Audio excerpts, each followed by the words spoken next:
cameras in the classroom. Say what? It'd be really convenient if they put cameras in the classroom like every other state university. Oh. Oh, you mean we do have some high flux rooms, but So that they can video you and then you can post it. oh, well, yeah, it'd be good for other teachers. Yeah. I just am worried, like they want to put cameras in high school so that parents can watch. Oh, like that. That kind of thing is a little like, whoa. Like Big Brother. All right, guys. All right. I'll have to reset.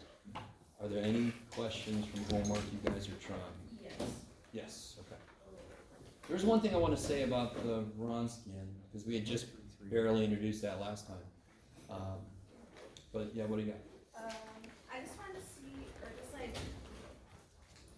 clarification with the boundary value problems. That's just the same idea as like the initial conditions for IPV, right? Yeah, the one difference is, so guys, the nth order linear differential equations has an existence uniqueness theorem, right? It is much simpler than the earlier one, because the earlier one worked if it's linear or nonlinear. This one is specifically for linear, so it's much more direct. Does anyone remember what that existence uniqueness theorem is? For an nth order linear initial value problem differential equation. What was the existence uniqueness theorem? What was, all I need is what? The first order? It doesn't matter what order. Yeah. Nth order. So real quick, an nth order linear homogeneous DE looks like this, right?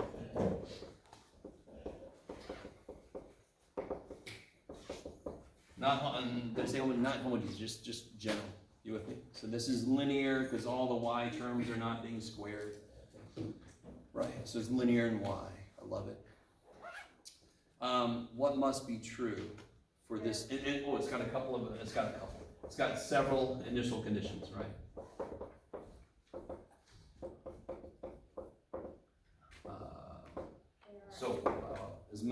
As many as it needs. You guys with me? So when is this guaranteed to have a unique solution that exists? This is very straightforward. Equal to zero? No. That's homogeneous. The lead can't be zero. All right, that's one thing. This can't be zero.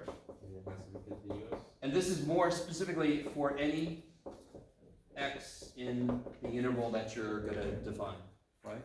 And the interval we define has to at least capture the x naught, y naught. Is that cool? And there are many intervals that could exist based on domain, but then you pick the one that works, that contains this, correct? You guys all with me so far? Okay. That can't be zero, not just zero, but for any x. And we saw an example of that last time, where I did get multiple solutions because this was zero, and specifically it was zero at x naught. You guys kind of with me so far? So if it's zero, anywhere in the interval over which your solution is supposed to exist, I am not guaranteed that a unique solution exists. What else has to be true? It has to be continuous. What has to be continuous? Basically, everything. All the coefficients have to be continuous. And g of x has to be continuous. On I. If those are true, this will have a unique solution that exists. Let me stop for a minute. So why was the earlier one more complicated? It involved a partial derivative, right? Remember that one from before? Because it didn't have to be linear. It could be anything. So the requirement for a unique solution to exist is going to be a little bit worse than this. This is relatively nice. I mean, almost every theorem you've ever seen in calculus is the first thing it said, given f is continuous. If you think back, almost every freaking theorem said that, because if it's not continuous, it's got multiple ways to break whatever I'm trying to make happen. Does that make sense? Yes? Just one more finish. So for the existence of uniqueness theorem, that's where it's first order, but for the existence of a unique solution, that's where it's nth order? I just always get. Oh, so no. So this works for nth order. So I think they. But I'm saying for the old one that, or for the last chapter we used when we used the existence of uniqueness theorem? Oh, that was for That- first order, Okay. And non-linear, linear, it wasn't specified, I'm sorry, yeah, so that first one we looked at was for first order, but it could have been non-linear. Well, this one's nth order. This It is has nth to be- order, but it must be linear. And nth order seems like it's bad, but nth order doesn't bother me. If it's linear, I'm like, okay, that's beautiful. If it's linear, everything's so much better, right? If it's first order and it's not linear, we have methods that's not bad. Separable. If it's separable, I don't give a shit if it's linear, right? Okay, I just give a shit if the interval I have to do is doable. Okay, let me stop for a minute. Is everybody with me? Now, the real question you asked is for a boundary value problem. This is an initial value problem. If I have an nth order linear, with all this is true, but it's a boundary value, I'm not guaranteed anything. That's the difference. Are you guys with me? So this is based on an on an initial value problem, intermediate factor. This is for a boundary value problem. What's a boundary value problem? It's one where things are not defined based on the same point. So like this could be based on some other point. You guys kind of with me? So boundary value, we often think of that because I could have like at x naught and then a further x, so I got the boundaries of it, right? You see this in quantum mechanics a lot, where you have a potential well, so you have something defined to bounce between two sides. So you have boundaries to it, okay, maybe. And you're like, good for it, but just to show you there's a place where this comes up for real. All right, let me stop for a minute. So there's a few problems that specifically address this. Some of them will have an issue here, and some of them can have an issue anywhere else. So this has got to not be 0, and every single one of them plus g of x has to be continuous on the interval, right? Okay, you guys with me? So if one of my, let's say a7 is 1 over x minus 1, but my initial condition is built around 3. You guys with me so far? As long as my interval is defined to not include 1, I'm still guaranteed to have a unique solution exist. Are you guys with me? And a few problems address that exactly, specifically, if I remember correctly. Okay, maybe. Okay. There's one problem, Madison, do you remember which problem it was? There's one problem that said centered. Number 9. 9? Okay. And the way they say it, let me put it up here real quick.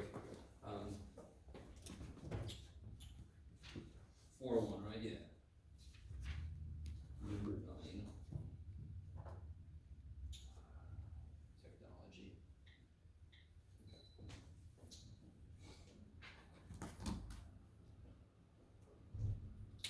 Yeah, so this here, find an interval centered about x equals 0 for which the given initial value problem has a unique solution. Okay, so you see why it's got to be centered around. Oh, you could probably see that if I zoom in. Wow. Oh, yeah, we go far now. Okay. It says centered. It should just say which includes. And why must it include x equals 0? Because that's where I'm building around, correct? So my interval has to include x equals 0. They say centered though. So what do I not want to include in my interval? Can anyone see something that I would not want to include in my interval? 2. Because then that would totally counter, I probably should show the people at home what's going on.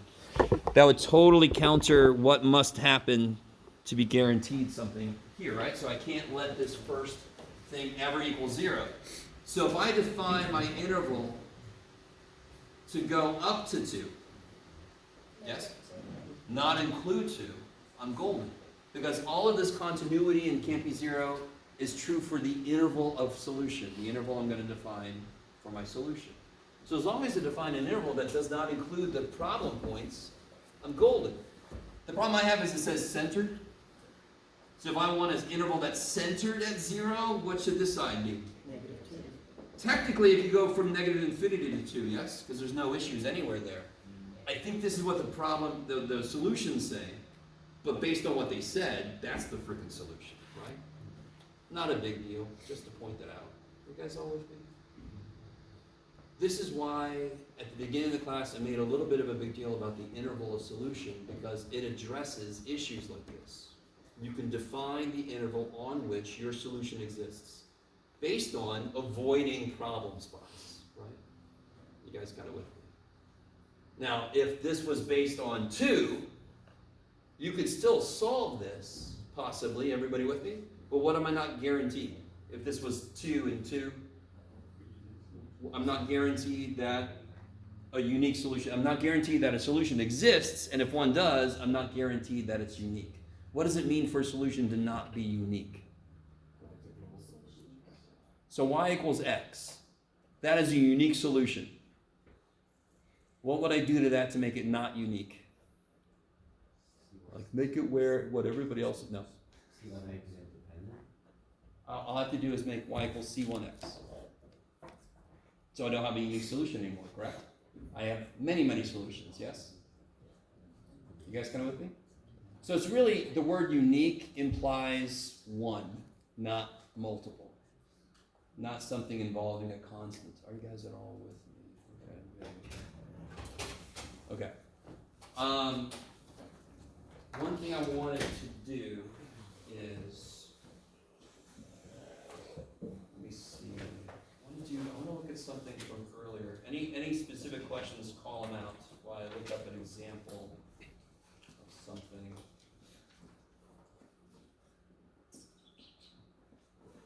Nothing? Okay. For number 6, it asks you to find 2 members of a family of solution, but the initial value points that it gives would make the formula that it gives This year? for numbers. Oh, I'm sorry, I'm in 14. This one. Yeah, so it gives those initial conditions with x equals 0, Yeah. but given the formula that it has, x equals 0 would make one of the coefficients 0. Totally. So that would make it so that you're not guaranteed. Beautiful. No, Anything? you're not. In fact, look at it, number 5. Mm-hmm. They gave us the family of solutions, correct? Mm-hmm. Is it a unique solution? How do you? C1 plus C2x squared, right? Is it unique?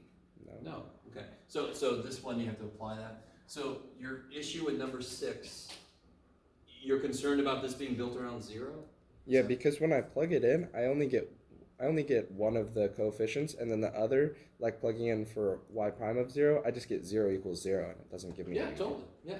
And that's the idea of not being guaranteed a unique solution. So when they say find 2 members of the family solutions, Mm-hmm. just pick 2. So if you end up with a C, make C 3, make C your favorite number, right? Okay. I need this to make sense. So yeah, let's check this out. So the solutions they give us were here, right? C1 plus C2x squared. Okay.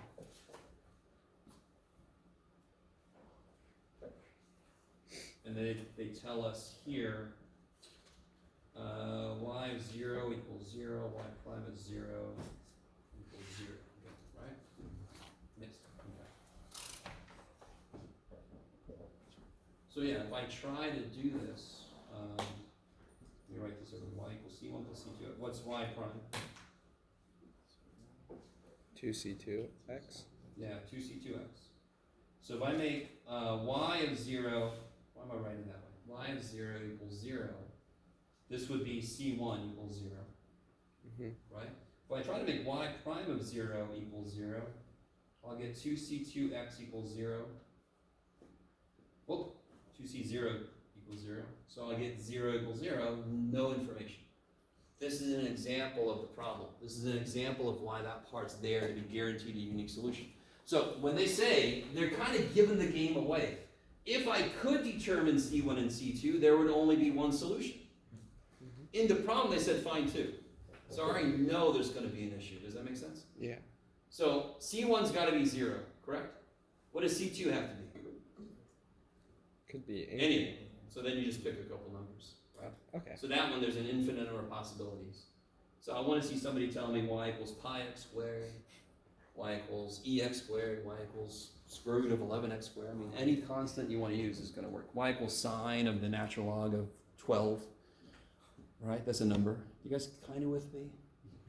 I'm sorry I made it weird at the end. But the constant just has to be any frickin' number. Do you all agree that sine of the natural log of 12 is a number? Yeah, so I can make c that. I don't know why you would. You can just make c 1 and 2. What the shit? Like, let me just keep it Meg and Bob go to the well, right? Let me make c1 equal 1 and c2 equals 2. I love it, right? Or sorry, c2 equal 1 and 2. So one answer you could give, the only thing you know for sure is c1 has to be 0. Is everybody with me? C2 can be whatever the shit it wants to be, and it wants 2 answers from me. So here's one answer, here's another answer. Cool. Why didn't I get a unique solution? Well, I wasn't guaranteed one, so anything could happen, right? Okay. And again, why am I not guaranteed to get a unique solution here? For this problem? Because it makes a coefficient 0.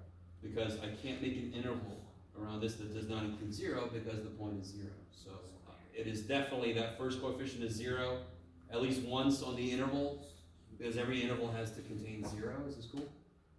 So therefore anything could happen. Wild West, right? Okay.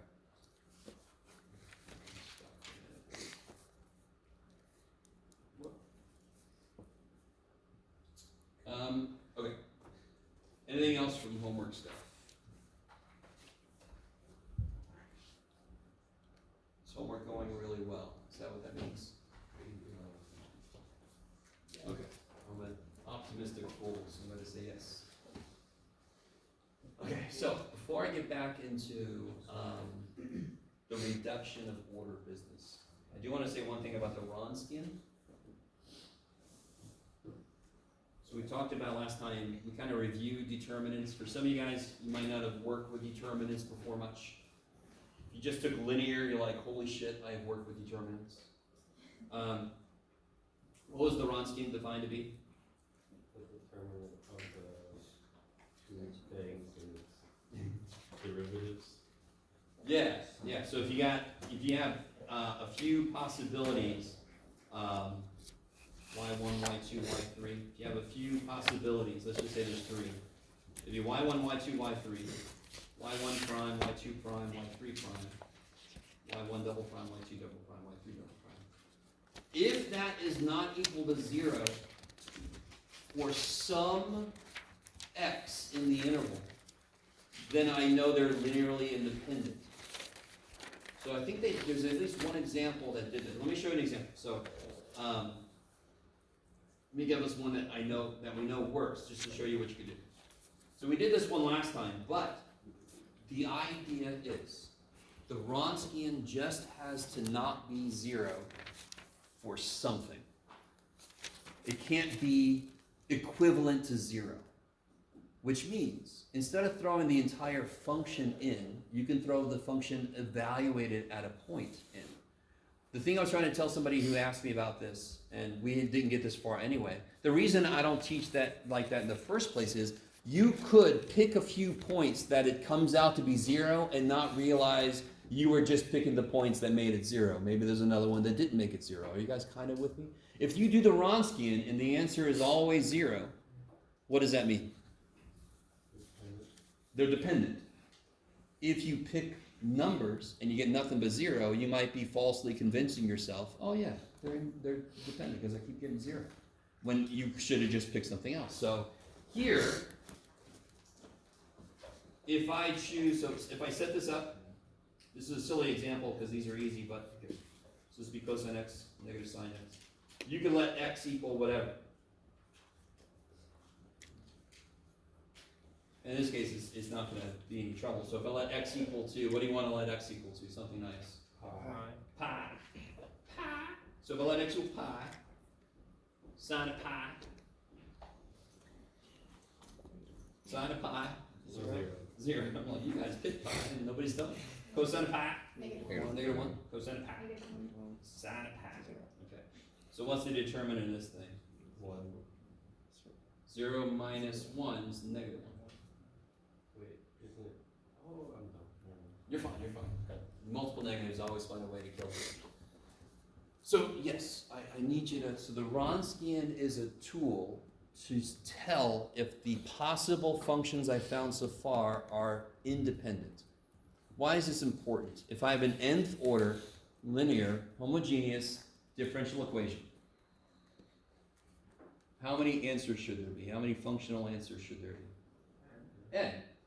So if I have n possible answers, I need to do the Wronskian to determine to make sure that they're actually independent. If they're not independent, that means I haven't found all the answers yet. Does this make sense?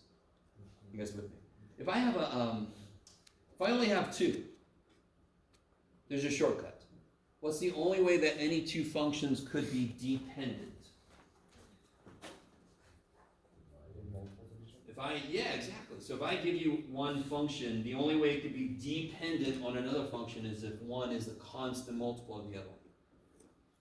But why does 3 make that worse? Well, let me show an example. What about cosine squared x, cosine 2x, and 1? Are those linearly independent? No. When you say the word linear, it lays how it looks. Why are they not linearly independent? Because it's an identity. It's an identity. What's the identity? Cos 2x divided by 2? By this one? Something like that. Something like that. Cosine 2x equals 2 cosine squared x minus 1. You gotta be careful. Cosine's an asshole. Have you ever heard this? Cosine is an asshole? Real quick. Cosine of, sine of 2x, so sine of a plus b is sine a cosine b. Sine says, let's take turns cosine. It was a plus, I'm going to keep it a plus, so sine a cosine b plus sine b cosine a. Let's take turns, yay. Cosine of a plus b is cosine.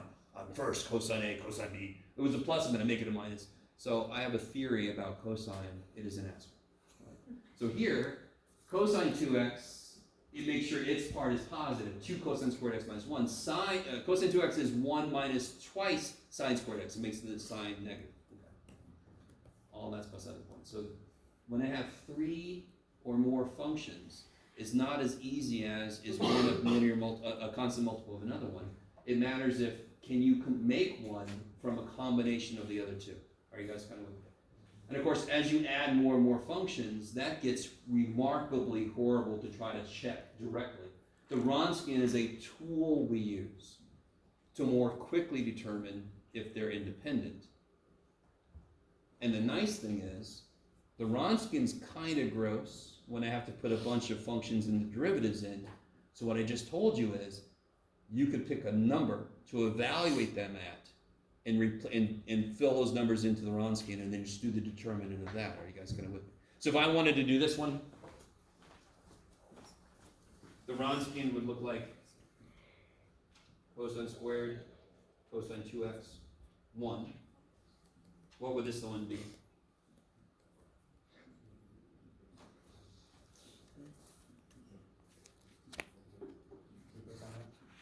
Two cosine x could start.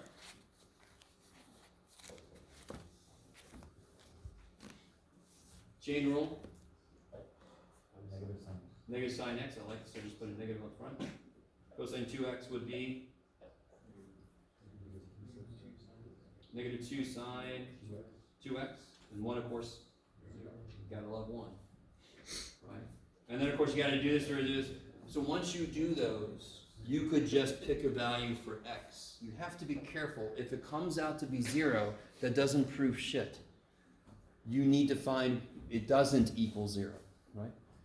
So if they really are dependent, it's really hard to prove that by picking numbers, because you'd have to pick every number in existence to show that none of them are 0. Do you guys follow what I'm saying? Or show that all of them are 0 is what I should say, yeah. Do you guys follow? So if you could figure out a number to plug in that makes this not 0, that's the number I would plug in. So again, what happens with the Wronskian if I have independent functions? What's the output of the Wronskian if I have independent functions? There's some not equal to 0. There's an x for which the output does not equal 0. Are you guys with me? I like it. So normally the quick way to do is actually just leave the functions as they are, but you could, if you could tell a number that would make it not 0, that's the quicker way to do it. Then you can just replace. So if I picked, for example, I did pi again, because I just like to say pi, I could replace this with 1, you guys with me? 1, 1. You just plug a pi in for everything. And then you've got to determine the just numbers, which is much easier to work with. A lot less writing, right? You just have to be careful. If you get 0, you actually don't know shit. It doesn't prove anything. If you don't get 0, that proves something. If the Wronskian is not 0 for some value of x, the functions I put into it are independent. Okay, you guys with me? And again, just, I know I'm repetitive. Why is it important that I find things that are independent? Because an nth order homogeneous G has to have n independent solutions. Because if 2 are not independent, I can just put them together, right? And then I don't have 2, I got 1, and I'm supposed to have so many. Oh shit, I haven't found all of them yet. Okay, good, all right. Okay, good. I think that was the weirdest part that was still left over from section 4.1. You guys can correct me if I'm wrong with that. Okay. You just gotta get in there and try some of those out, as always. So, I am going to attempt, and if you don't want to write this stuff down, you don't have to. I'm going to attempt to prove what happens with the reduction of order. And what we're going to do, well, let's see. I don't remember if we did a specific example of this. I don't think we did. Yeah, we could do a specific example, sure. No, I'm not going to. No. So let's say I have a second order linear homogeneous, we're going to call it homog, ODE. So it's a nice thing. What's the homogeneous part mean? 0. Equal to 0. I love it. So that's going to look like this.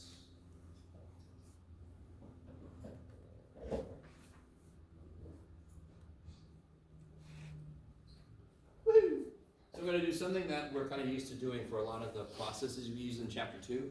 I'm going to divide by a2x, make the first coefficient 1. And I'm going to define a couple of the things I get in ways that might sound familiar. Right, this is of x, blah, blah, blah. Okay. Bam! So I'm going to define this one to be p of x. That sounds familiar. You're going to define this one to be crazy amount of q of x.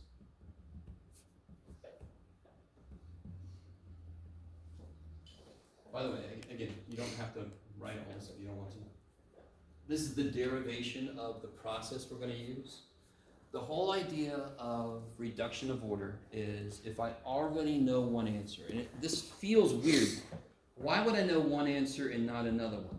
In fact, maybe I want to do that, yeah.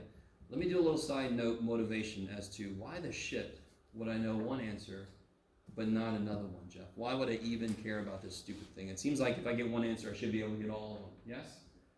So let's try one where I don't get that. So everybody just, we'll come back to that in a minute. Let's see which one do I want to do. Oh, doesn't matter. Yeah, okay. Let me make it straightforward. Okay. A little side motivation. Let's say I've got this. Let me see. Yeah, y double prime plus 4y prime plus 4y equals 0. We already discussed how to solve this thing.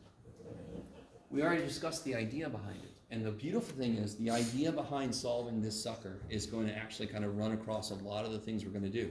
The idea of solving this is, what's the only kind of function that could possibly work in this dumb thing, right? What does this fundamentally say about the function and its derivatives? If I'm able to combine them and get 0, the function and its derivatives must be like terms. And what's the only function that we know of when I take all the derivatives of it remain like terms with it? E to the x, okay. So to be more general, e to the mx. So this is a little weird, but it's a lot like everybody has another favorite process of yours is partial fractions. don't we assume what the answer is going to look like, and then we kind of work backwards in terms of what A and B and C are? So a lot of what we do in differential equations is based on the concept of the equation, the one we just pointed out. It's got to be like terms with its own derivatives. Does everybody agree with me? That's basically what that communicates to me. And if I would have shown you that on the first day, you wouldn't have thought to look at it that way. But again, this is just understanding how to interpret what the hell I'm looking at. That gives me an idea of what to assume the answer looks like. So I don't know the answer yet, but I know the answer looks like e to something x. So now I'm going to try to shove this thing in there and see what happens. What's y prime? M divided by mx, And what's y double prime? M squared divided by mx. Okay. So if I throw out business in there, I get m squared e to the mx plus 4m e to the mx plus 4 e to the mx equals 0. Now I kept saying something over and over again, and of course that points out that I can do what? Divide by that, because of course we all know exponentials have an asymptote of 0, can't be 0, so I can divide by it all day long and not worry about it, right? So I'm going to divide everything by e to the mx, and I end up with something that looks really out of place. You're like, I thought this was differential equations class. What the shit are we doing with that easy shit? Oh, let me erase this stuff.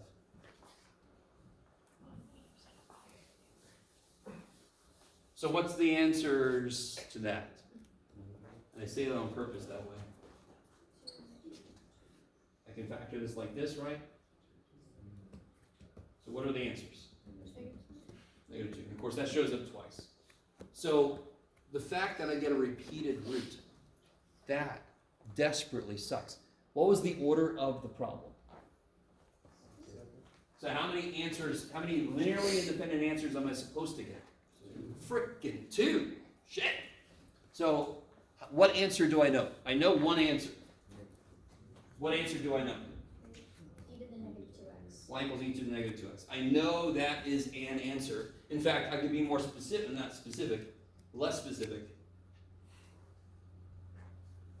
I know any constant multiple of that will work because all the constants would just cancel the same way that e to the mx did. Is everybody with me? Yeah.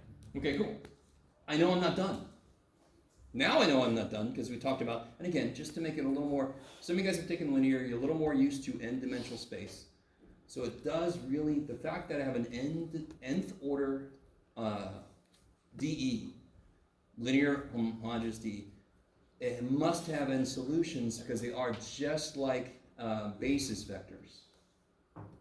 So I can't span the space if I don't have the right number of basis vectors. So I must always have it. If you have no idea some of the words I just used, I just said an nth order DE has to have n solutions. That's all I said.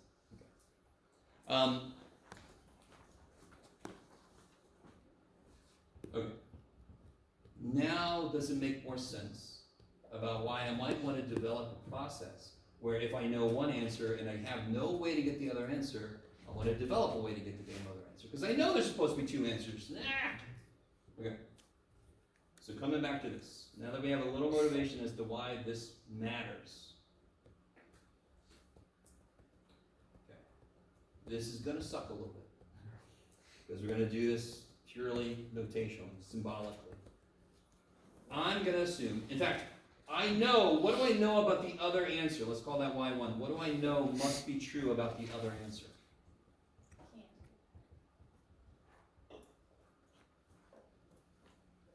The only thing I know for sure about the other answer is it can't be a constant multiple of e to the negative 2x, correct? That's the only thing I know about it. Are you guys at all with me? We're all in the same room with you, Jeff. Okay. Right? They have to be linearly independent, so it can't be a constant multiple of y1. So if it can't be a constant multiple of y1, it must be a functional multiple of y1. Now real quick, is everybody with me so far? Y2 exists. We know it exists, and we know that it's a function of x. Do you guys all agree with me? Okay. It cannot be some multiple of y1. I keep pointing there, I'm sorry. It cannot be some multiple of y1. Not a constant multiple. Now real quick, so I know this, and this is what I wrote down last time. y2 must be some functional multiple of y1. And to be really honest, we'll see this come out in the process. The actual complete answer will be this. Just the answer, y, will be some functional multiple of y1. And you'll see this in the work we do. Now, real quick, let me see if you guys can handle this. One more side note. Just don't even write this down. Just, we've done this so many freaking times. We know how this works. What are the answers to this? Have we done this enough times? So let's pretend like I only knew this answer here. We actually know the answer. So when I do, can anyone tell me what u would have to be? Because I know that y has to be u sine x. Let me go ahead and make this y2, right? y2 has got to be some functional multiple of sine x. Are you guys with me? Because they have to be linearly independent. Is everybody? I know I'm making more out of this problem because it's a real quick. We know the answers, so that's why I want to look at this. Yes. Is everybody with me? Okay. So just to give this away, u would have to be cosine over sine. Yes? If u was cosine over sine, what's y2? U would be cotangent, but what would y2 be? Cosine. Do you guys see that? So it does not matter what the actual answers end up being. If I use the process, I'm going to get u, it's going to be exactly what I need. Because I'm assuming it's what I need, which feels like cheating. I don't know if you guys agree. But that's the beauty of this. If we assume and then we throw shit in, we are working within the constraints of the problem. So I am going to get the answer. Because I know this shit's got to be true. I know it's got to be some functional multiple of the answer I know. Okay, maybe. All right, Jeff. Lots of talking, Jeff. Let's get some concrete shit going. Okay. This is still not concrete. I'm sorry. We're back to this. Okay. So the process I'm about to do, we're never going to have to do the complete process. And that's why we're doing it once with nothing known. Because then I'll know the form of the answer, right? Okay. So let's see. If I assume, so listen, we know y1 of x is a solution. So I'm going to assume that the full solution is u times y1. Again, I don't know if you guys, I have no idea what you're thinking right now. Some of you are thinking, what is happening? But this is so cool to me because it does feel a little bit like cheating, but at the same time, that statement must be true. They have to be linearly independent. So let's see what this, if I do make this substitution, bless you. By the way, real quick, a little side note about the name homogeneous or homogeneous. What did that mean before? Do you guys remember the substitution we made if it was homogeneous? One substitution? True, that's what it means. But what was the substitution I can make? Y equals u x. Do you see how that's sort of? That's just a level up from that. So now it's not just x, it's some function of x that, you know. Do you guys kind of follow? That's one little indication about why we might have called it homogeneous. Okay. So help me out. If I want to make this substitution, what do I have to figure out to be able to use this? The derivative. Okay, so what's y prime? U prime y1 u. Okay, u prime y1 plus U plus or u y prime. u y1 prime. I love it. Okay. Woohoo! And now I also need Second derivative. second derivative. Okay, take a minute to figure out what that is.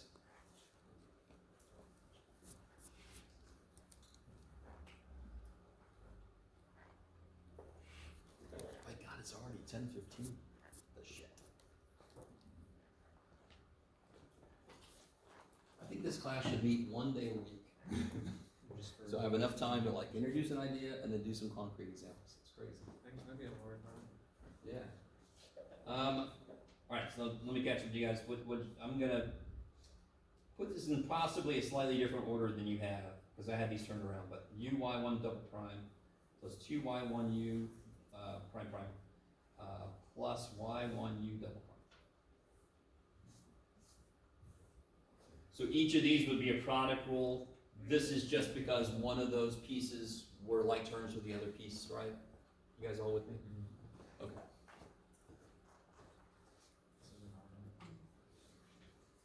So now if I plug this shit in, so plug it into this, right? I'm gonna get uy1 double prime plus 2y prime, yeah, other one, plus y1 u double prime. That's y double prime plus p of x times u prime y1 plus uy1 prime plus q of x times uy1. I think you'd all agree that looks so much better. Good not. No, it does not. But let's see what I can pull out of this. Now let me say one thing before I forget. What was the solution we knew? Usually -2. We know that this is a solution. What does that being a solution mean? This being a solution, what does that mean? We can plug that in for one. If I plug it in, this should equal 0, correct?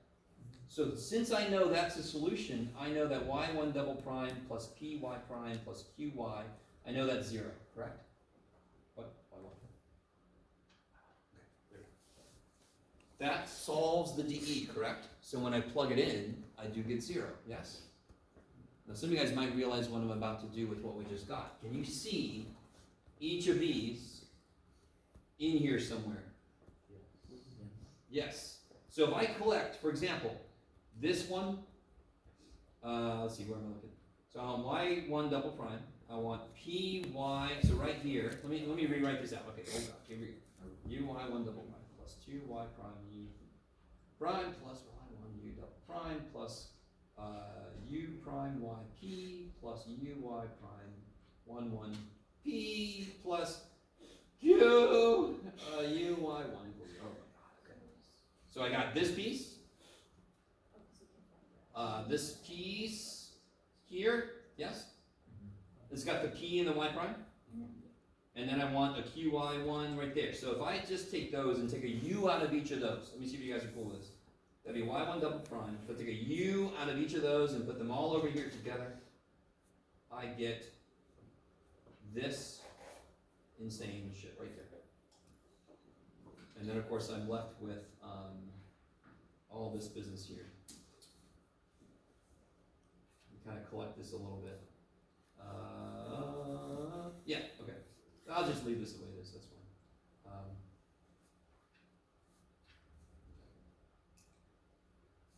Is that everybody? You prepare the 2 y prime and u prime. There, over there, yeah.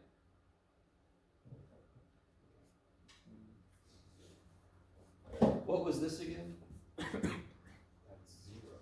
That's 0, I love it, because that made it worse. That whole thing goes away. Okay. Again, you guys can copy this if you want to. This is a derivation of the process we're going to use.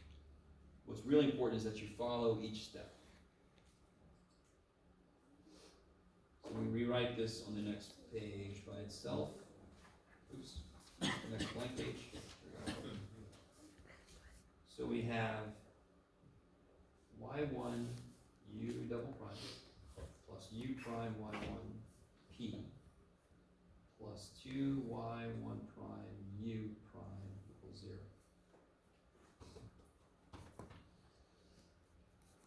Let me do one little thing. You guys see how these both have u prime in it? So let me do this. y1, sorry, these two right here. Let me make sure. Oh, yeah, there's only two there. y1 u double prime plus y1p plus 2y1 prime u prime. Okay. Now alright, let me stop there for a minute. When I take a derivative of a function, I get a function again in its own right. You all would agree that 2x is a function. It's a valid function. I could take its derivative. It doesn't matter if I got the 2x by taking the derivative of x squared. 2x is its own function. I could take its derivative. Yay, Jeff. All you said is true. So what I'm trying to say is, isn't there a function that u is a derivative of? So I could rewrite this second order. In fact, this is where the name of the process comes from. And I talked about this last time very quickly, but if I assume that u prime equals some function, we all agree, you all agree that u prime is a function, correct? Of course it is. It's a derivative of a function. So if I assume, so I make a lot of assumptions. If I assume u prime equals w, what's u double prime? Double W prime. I like that. Double bubble. So then I can rewrite this.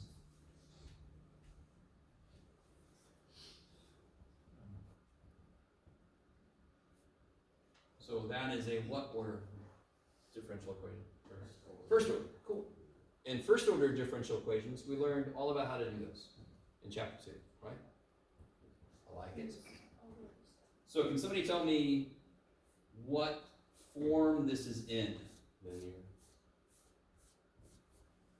Yeah, this is linear, but slightly better than that. Separable. I don't know if you guys are with me or not. Let's see what happens. So let me see. Well, let me see if I can skip a couple steps. So if I subtract this over, I can then divide by w. So I get this. Cool. And if I subtract this over, I can get y1p over y1, well that's going to be nice, plus 2y1 prime over y1. Super cool, so I moved this over. Oh, I forgot a negative, sorry.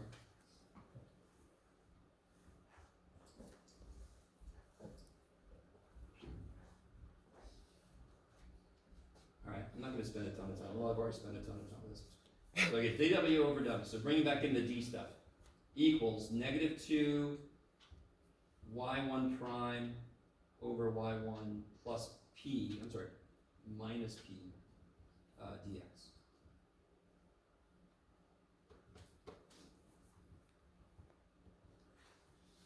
Now real quick, I'll do this side. Ooh, thanks Jeff. So I'm going to integrate now. This piece is easy, yes? Sort of? Not really. It's easy because all I can write is this, because I don't know what the shit p of x is. Does that piece look at all familiar? Isn't that like the integrating factor thing that we had to do before? Remember that? Okay. Does anyone know what this is? That's like a negative 2 out. What's that the definition of?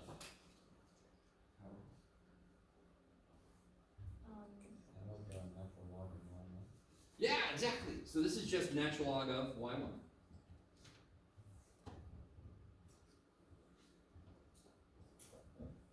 Alright, so now, alright, stay with me. So I'm just going to kind of chug along here.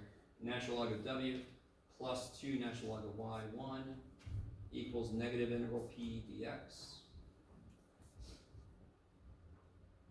Yeah, good. Alright. It's a very semi with it. This is boring as shit, I know, but just stay with me before you get there. So then, this side, I could just raise e to it. Is everybody cool with the fact that if I raise e to this side, I'm going to get wy1 squared? And if I raise e to this side, I get this.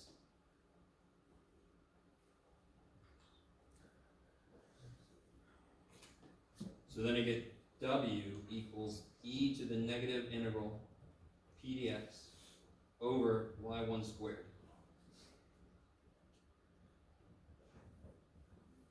You with me so far? Okay. And then remember what was w? U prime. Frickin' u prime. So I get u prime equals this. So if I integrate, oh yeah, I'm going to get integral e to the negative integral p. I know, you guys are like, I can't believe this is my life right now. This looks much worse than it's going to be in practice. In fact, we're going to develop some really, I'm sorry, not y, but y equals. What was u again? Y equals u times y1, right? So u is y over y1. So if I just multiply by y1. So this is not what you were hoping for. Correct? Yeah. You got covered up. You guys are like, yeah, covered up. But notice what this says. To get the full solution, I take the solution I know and I multiply it by whatever the shit this is. If I can identify what P is, I know everything else in this whole thing, correct? And I'm just hoping, please, dear God, let this be something that can integrate relatively easily. So let's do this. Let's apply this to that last problem we just did. We found the one answer, and I was like, well, we know there's another answer, right? Let me see if I can find that. So by the way, just to make sure everybody understands what just happened, there it is. This is the full formula if I know one solution to a second order differential equation. I can find the full solution by doing this. It's kind of nifty. So this integral represents the adjustment I would make to this to get the full solution. It's sort of like I get the y2 pop out of that sucker. It's nifty. There are certain types of DEs where we can make a real good shortcut. The same damn thing's going to happen every time. So instead of using this, we just remember what's going to happen. So one of those places is with the problem we just did. This one. So let me kind of capture what this problem was over here. So we did this differential equation. We know one solution to it. Right? I'll throw the C's on at the end.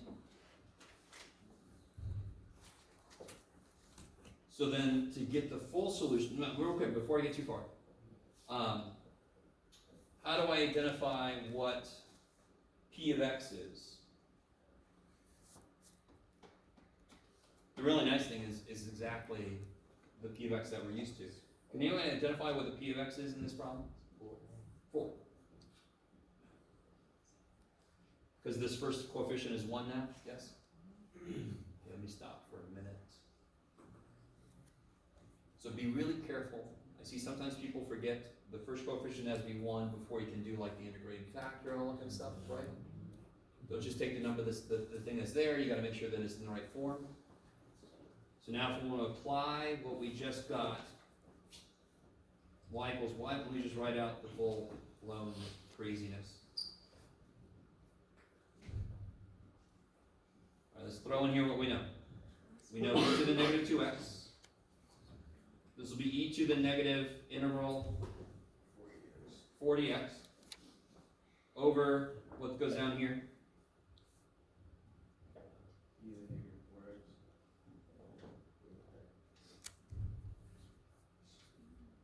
Everybody's still with me.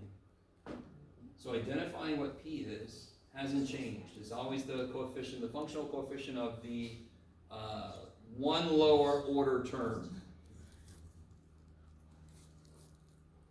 What's beautiful in here? It's 1. Yeah, the top is E, yeah, it's 1. So what's the integral? X. X.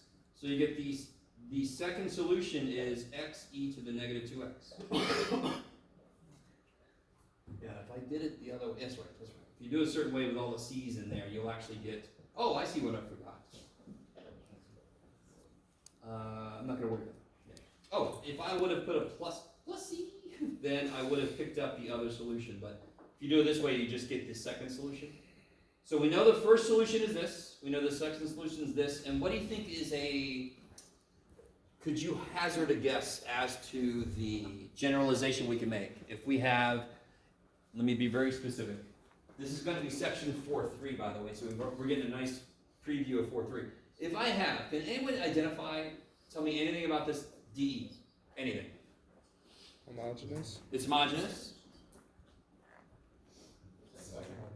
Second order. X's aren't still valid. I like it. It's actually a weirdly autonomous, possibly, although that's really for like first order, but it is sort of autonomous. It's only dependent on why, but it's second order, homogeneous, linear, right? With what kind of coefficients? Constant coefficients. That's like, oh shit. If I have a nth order, actually. actually, to be honest. An nth order, linear, homogeneous ODE that only has constant coefficients.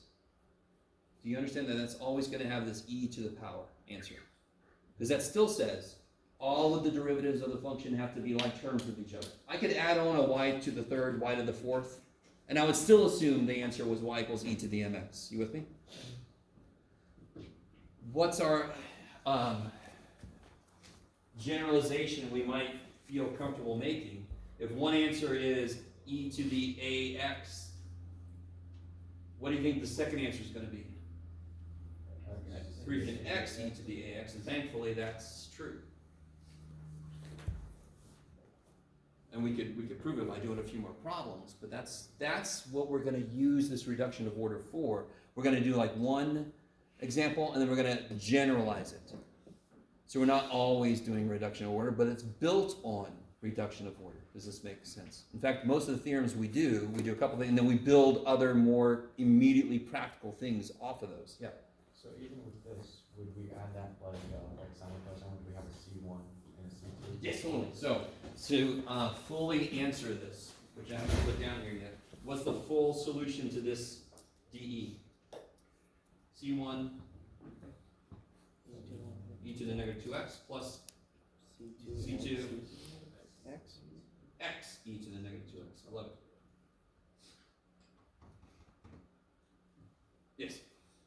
So in the homework, I was able to just solve it pretty much just linearly instead of doing that nasty little big integral until a certain point where it just didn't work anymore.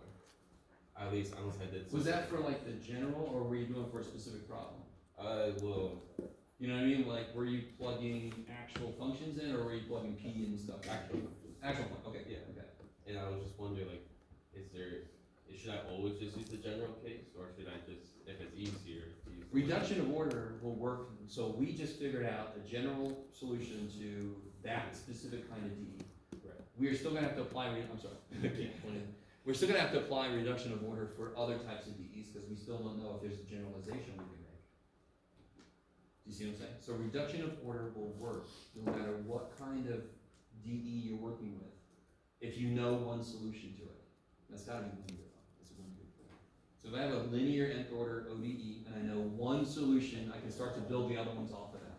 Now obviously, this is second order. There is a equivalent process for higher order things, and you can maybe guess that it's sort of repetitive. So we might get into that later. Not later today, but. Okay, so let's try a specific problem out real quick here. Let's see.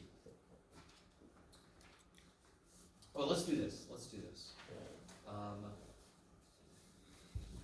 What I'm going to do is I'm going to come back to reduction of order every now and again, but just to show you the homework. There's not very much homework for section 4.2. Because of the fact that as we hit different kinds of DEs, we're going to take reduction of order, but then we're going to make a shortcut, sort of like we just did. Now, we haven't proven it yet, to be honest.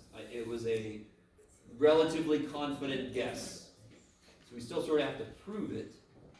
But this section is really short because I don't want you to have to use a ton of the reduction of order directly, because in general we don't.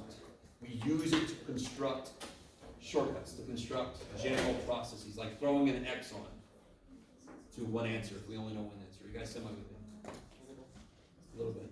So was it one of these problems you're talking about? I was doing one, so 3, 6, and 9, you can use the reduction of order, as it says, and then when you get to 12, it like falls apart. You have to do the integral.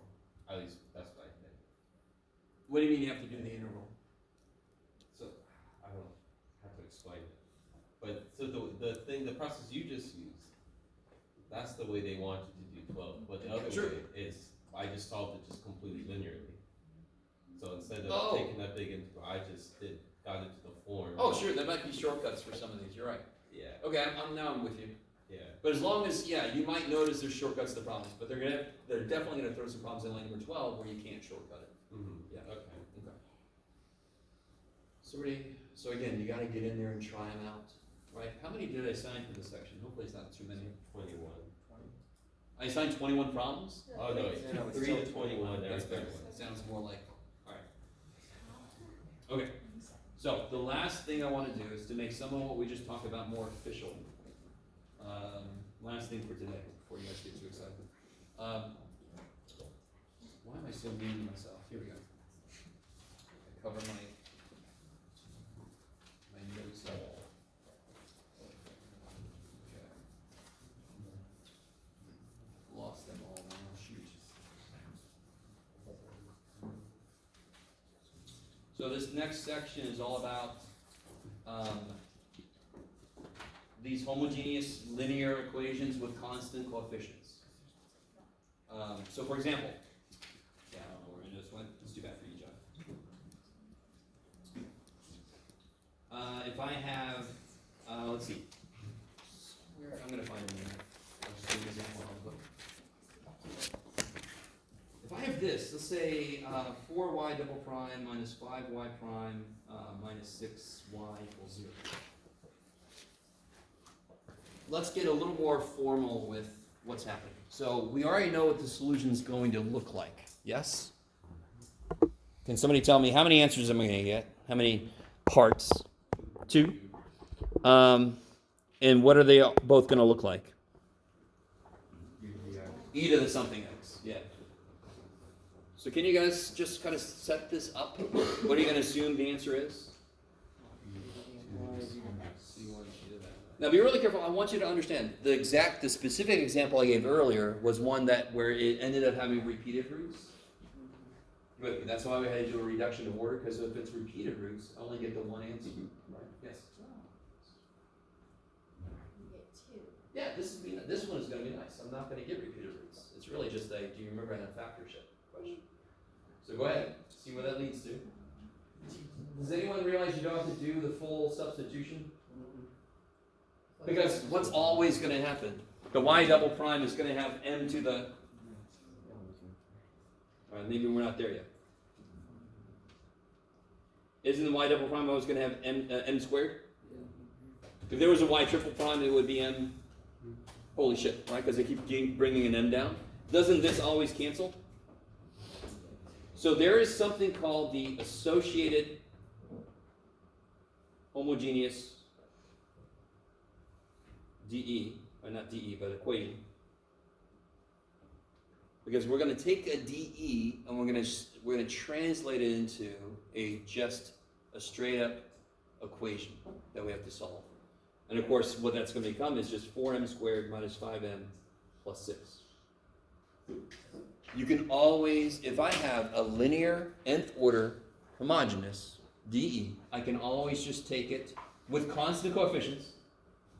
I can always just change it into that associated equation and then solve it. Understanding that in the background is y equals e to the mx.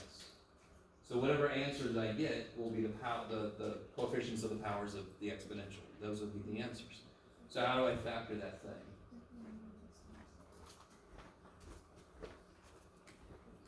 The way I do it, real quick, is I make this,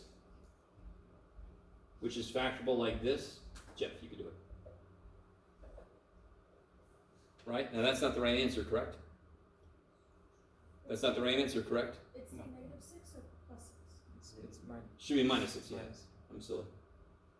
That would make this work, Jeff. There you go. Why is this not right?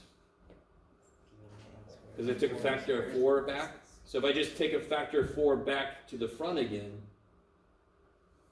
that's the right answer there. So again, the more comfortable you are playing with numbers, the quicker things like factoring should be, because all that is playing with numbers. Or whatever way you want to factor that, right? So what do I get?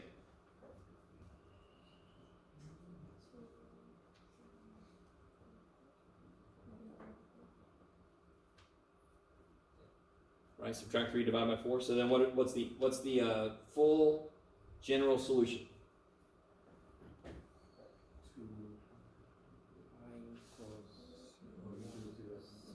C1, e to the 2x, C2, e to the negative 3/4. I love it. Kick ass.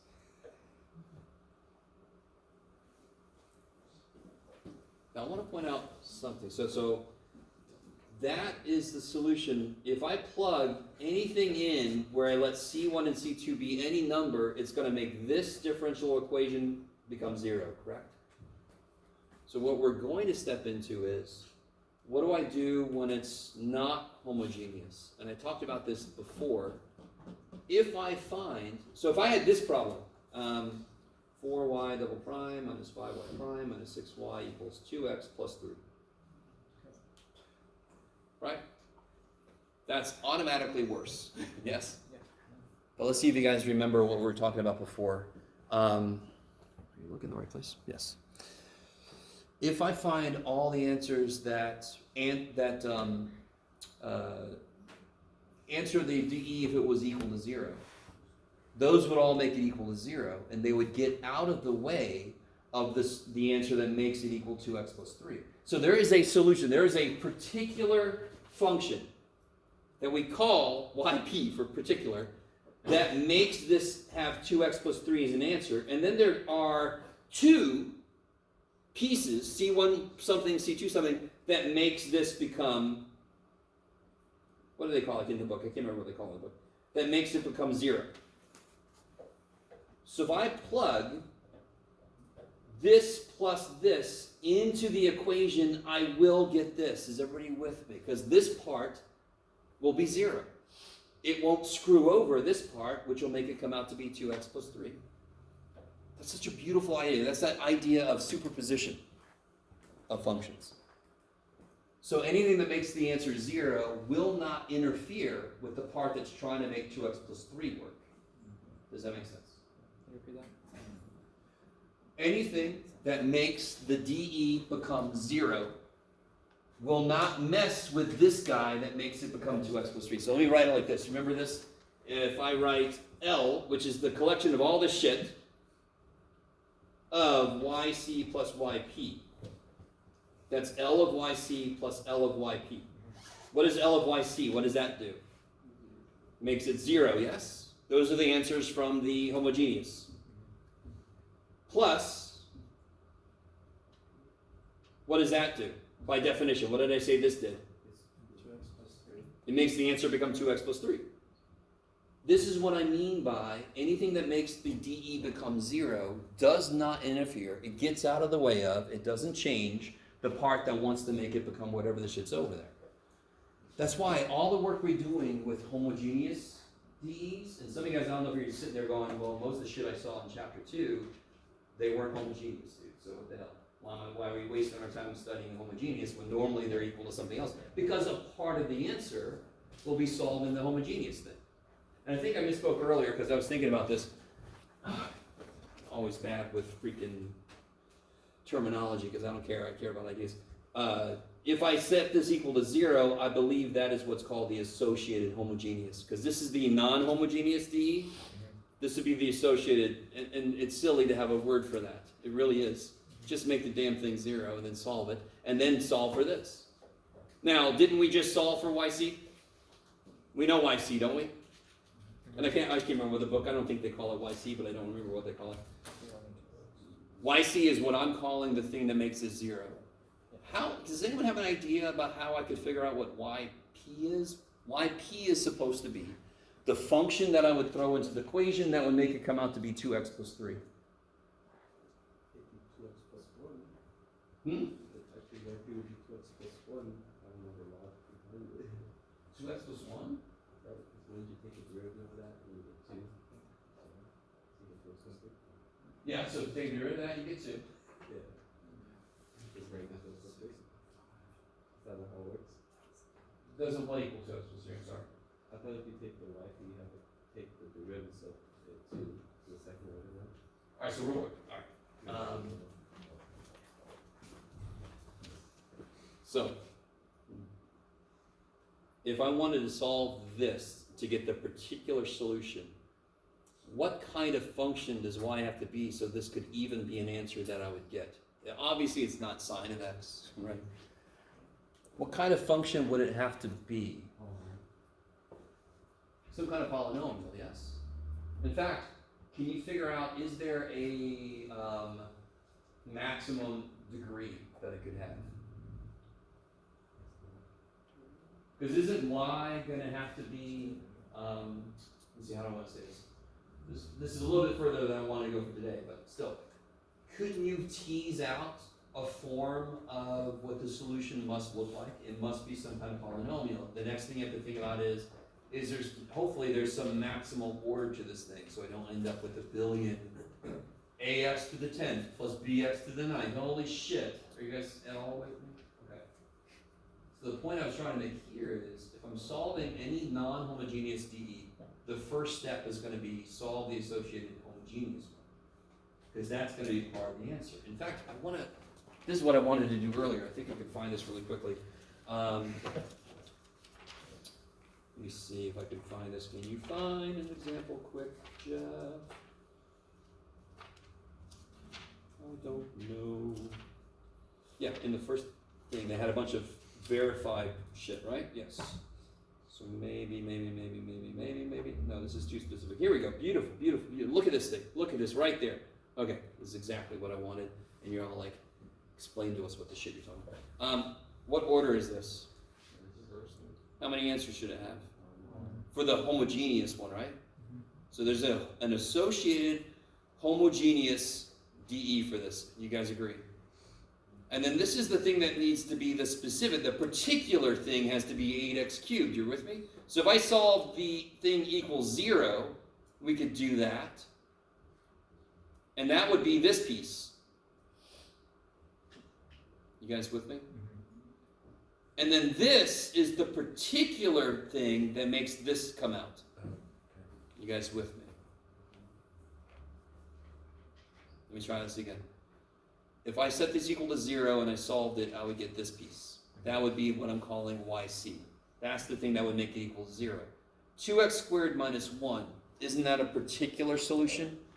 That is one thing. It's not multiple things. That is one thing. There's no constant on that, correct?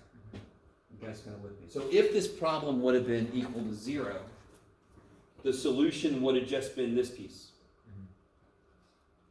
That's what makes it 0. So if I just add to it the shit that makes it 8x cubed, I've got the full answer. So I've got a particular piece. This is my book, so I can write on it. And I got a piece that solves the associated homogeneous part. So I got a part that makes the 8x cubed show up. And then I got something else, in this case one other thing because it's the first order, that makes it 0. So it's not going to screw with the shit that makes it. Now look at number 23. What's different about 23? It is homogeneous. It's second order, so there's 2 parts. Yay! This one. What's the order?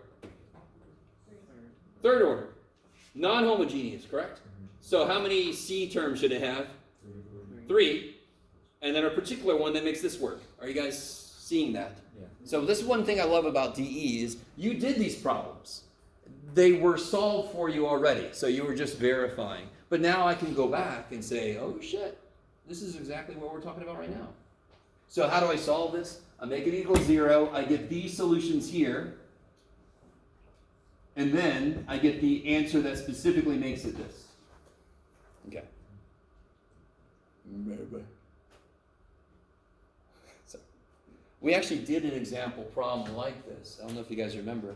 What function, when I take its derivative, it loses an x? Do you see how every time I take a derivative, if I multiply it by one more x, it becomes like terms with what it was before? Again, if I just gave you that this equation, you might not think to look at it that way, but now you're starting to see how to look at these to guess what the answer is going to be. Every time I take a derivative, it needs an x to make it like terms with what it was before. So what would I assume the answer to look like? What function does that? When I take a derivative, it loses an x. Huh? X to the m. So just like we did y equals e to the mx, because it made sense for the idea, I would assume y equals x to the m, and look what I get. What values of n did I get? -1. 1. And then this guy, reduction of order. Oh shit. I knew an answer already. I had to create another answer. They used reduction of order to get it. Maybe? And again, this isn't us solving shit yet, I know, but we're there, we got our stuff together, yeah. The integral that you just showed us with all the proof, with that, is it only, like, say there's like 3 solutions for it, but we only have 1 solution. Is that what we're gonna use for the other 2, or is there something? Yeah, it's gonna have to be modified, it's gonna have to be a repeated process, yes, but it's gonna be built off of that same idea, yeah. So most of what we're gonna do in the early part of chapter 4 is second order stuff. And this should feel a little bit like calculus and calc 3 and all, where you kind of start at the low and then you kind of build another dimension in, right? Yeah.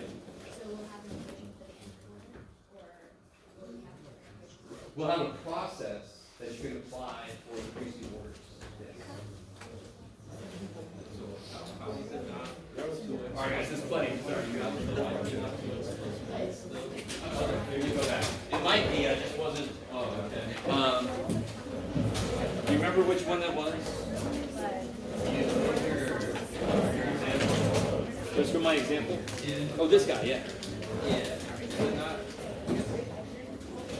Let's see. Y was 2x plus 1, y prime is 2, y double prime is 0. This would be 4 times 0 minus 5 times 2 minus 6 times 2x plus 1. Oh, I forgot the. Yeah. I think you were, yeah, okay, now it makes sense, okay. But you see it's gotta be some kind of polynomial, but we Yeah, can't. I just forgot the 4 times 5 minus 6. The constant. Oh, I see what you're doing. You were, so 2 and, yeah, okay. Yeah, so I was just. These of course come in and screw everything up, so yeah.